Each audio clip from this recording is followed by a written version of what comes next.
घर भितरे पशिले लुटिले बाक्स आलमीरा टेकी नहीं बाहर कबाट बंद करदेले लुटेरा परे बिल मझिरे मूल्यवान सामग्री नहीं खाली आटाच और बाक्स छाड़ी लुटेरा फेरार।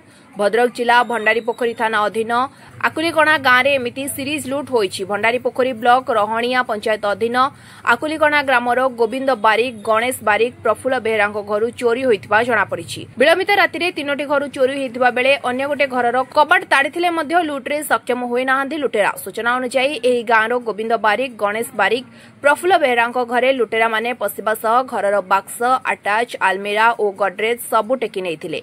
लुट परे घरगुड़िकर कबाट बाहर बंद करदेबा सह बिल मझिरे से सबुर ताला भांगी सुना गहना टंका और मूल्यवान सामग्री नहीं खाली बाक्स छाड़ी फेरार होइछन्ती। भंडारीपोखरी पुलिस पहुंची तदंत आरंभ करिछि।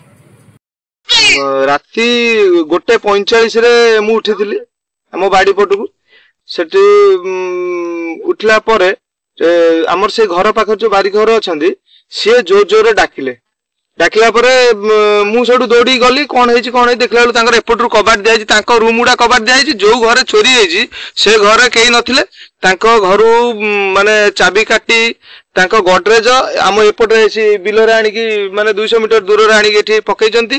तापर मु तांको खोलिनी खोलला पर हम गाँ पिला सब आसिकी माने देखिली तो चोर तो ना आम गाँव में 2 ରୁ 3टा गाले पुणी सकाल जना पड़ा आउ 2 घर कोठी चोरी हेजी किंतु चोरी कले तापर मु टोल फ्री नंबर को पुलिस की फोन कली। फोन कला परे से रिप्लाई देले जे आमे तुरंत एक्शन नमु जणाउजु।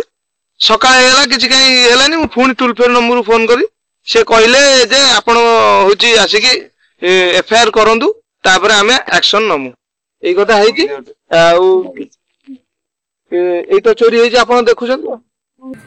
भद्रक प्रदीप महापात्र रिपोर्ट स्वतंत्र ओडिशा लाइव।